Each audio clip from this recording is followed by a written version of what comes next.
Champions league start হয়ে গেছে বন্ধুরা। ম্যানচেস্টার সিটির মতো একটা বড় টিম কার সামনে হেরে গেল?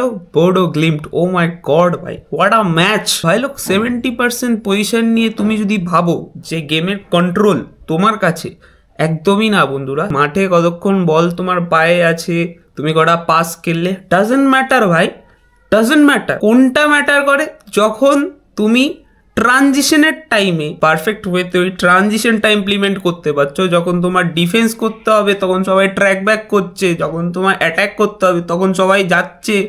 ওই ট্রানজিশনটা যখন তুমি ঠিকঠাকভাবে ইমপ্লিমেন্ট করতে পারছো, ওটাই সবচেয়ে বড় ম্যাটার করে একটা ফুটবল ম্যাচে। ম্যানচেস্টার সিটির মধ্যে আমি এই প্রবলেমটাই দেখলাম, নিজেদের মধ্যে বিল্ড আপ করে যখন এগোচ্ছে, একবার যদি এক্সপোজ হয়ে যাচ্ছে সেখানেই হচ্ছে গোল। আমি ওটাও বাদ দিলাম, যখন কাউন্টার অ্যাটাক হচ্ছে তখন তো পেছনের প্লেয়াররা ট্র্যাক ব্যাক করবি। এই যে আমি একটা ফটো এখানে মেনশন করছি, দেখো এখানে ম্যান সিটির দুজন সেন্টার ব্যাক চাপে পড়ে গেছে, 3 vs 2 সিচুয়েশন চলে এসছে। অ্যালেন আর হুসানভ তো বুঝতেই পারছে না কি করবে, আর বাকি প্লেয়ার্স গুলো যাদের ট্র্যাক ব্যাক করা উচিত ওরা কি করছে?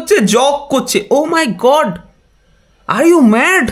চ্যাম্পিয়ন্স লিগ খেলছো তোমরা। অ্যান্ড নো ডাউট ভাই, পেপ গার্দিওলা জানে যে এই টিমের জন্য কি করতে হবে, কিন্তু 2026-এ দাঁড়িয়ে তুমি 3-1-6 ফরমেশন খেলাচ্ছ, মিডফিল্ডার নাকি একজন, এগুলো মানা যায়? টু বি ভেরি অনেস্ট, এই ম্যাচটা ম্যান সিটি নিজের দোষে হেরেছে। টিমের মধ্যে ফিজিক্যাল ইন্টেন্সিটির বড়ই অভাব। যাই হোক, অনেক প্লেয়ার্সরা এখনো ইনজার্ড ম্যান সিটির, কিছু করার নেই, কিন্তু দেখা যাক সামনের ম্যাচগুলোতে কি করতে পারে। ওকে, সো আর্সেনাল ভার্সেস ইন্টার মিলানের ম্যাচটা, এই ম্যাচটা এক্সাইটিং ম্যাচ ছিল, বিশাল ভালো ম্যাচ ছিল। মিকেল আর্টেটার আন্ডারে আর্সেনাল যা পারফর্ম করছে ভাই এবছর, ও মাই গড, ক্রেজি লেভেলের পারফরমেন্স দিচ্ছে কিন্তু এবার আর্সেনাল।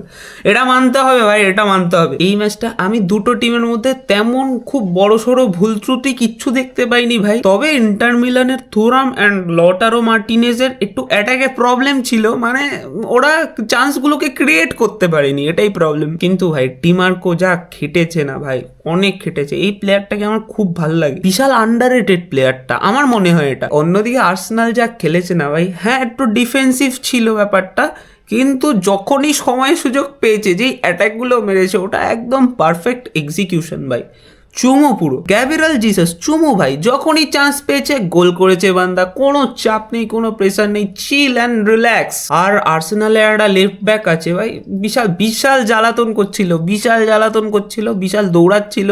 প্লেয়ারটার নামটা ভুলে গেছি, আমার মনে পড়ছে না, কিন্তু মারাত্মক খেলেছে ভাই, মারাত্মক খেলেছে। আর ওই সেন্টার ফরওয়ার্ডটা, নামটা ঠিক আমি প্রোনাউন্স করতে পারি না, ভিক্টর সামথিং কিছু একটা নাম, যাই হোক, নেমেই মালটা গোল। ও মাই গড ভাই, এগুলো দেখে বেশ ভালো লাগে যে ক্রুশিয়াল মোমেন্টে যখন তোমার দরকার, যখন তোমার প্রয়োজন ভাই, যখন চান্স পাচ্ছি সেগুলোকে ইমপ্লিমেন্ট করা, সেগুলোকে কনভার্ট করা, ও মাই গড, এগুলোর মধ্যে একটা ব্যাপার আছে, একটা মাধুর্য আছে।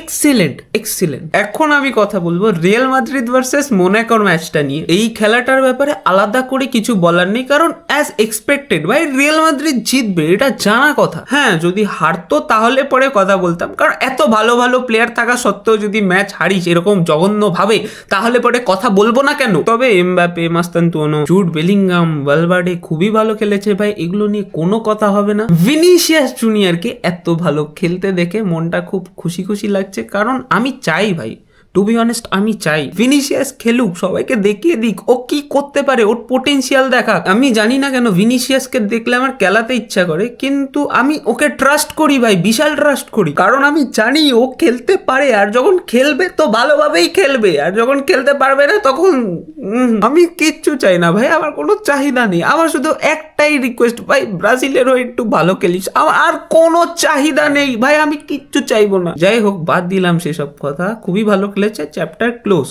আজকে বার্সেলোনার খেলা, আজকে দেখতে হবে যে বার্সেলোনা কি করে। আমার পার্সোনাল ওপিনিয়ন, বার্সেলোনা জিতে যাবে আরামসে, কোনো চাপ হবে না বার্সেলোনা। দেখা যাক কি হয়। PSG versus sporting, what a match ভাই। আমি তো এক্সপেক্ট করিনি যে পিএসজি হারবে, অনেকে এক্সপেক্ট করেছিল যে পিএসজি হারবে, কিন্তু আমি ভেবেছিলাম যে ম্যানেজ করে নেবে পিএসজি, হয়তো ড্র করবে, নয়তো 1 গোলের লিড হবে পিএসজির, কিন্তু হয়নি ভাই, হয়নি। কিন্তু স্পোর্টিং বলে না ভাই, এত সহজে তো আমরা ছাড়ছি না। ফার্স্ট অফ অল স্পোর্টিং এর ডিফেন্স অসাধারণ, কোনো কথা হবে না। স্পোর্টিং বি লাইক যাই হয়ে যাক, পজিশন মায়ের ভোগে চলে যাক, কোনো যায় আসে না, কিন্তু গোল আমরা হতে দেবো না। আমি তো বলবো ওরা ভেবে এসেছিল কাউন্টারের থ্রুতে একটা দুটো যাই চান্স ক্রিয়েট হবে, স্কোর করলে ভাই ওটা দিয়েই করবো। এক কথায় স্পোর্টিং মারাত্মক খেলেছে, কোনো কথা হবে না। কভারেজ খেলিয়ে এমন গোল মারছে দেখে মনে হচ্ছে যে ই ফুটবল খেলছি, ব্লিটজকাল মারছে, ব্লিটজকাল। ও মাই গড ভাই, কি গোল ছিল ওটা। তবে লুইস সুয়ারেজ যা কামব্যাকটা করেছে না ভাই,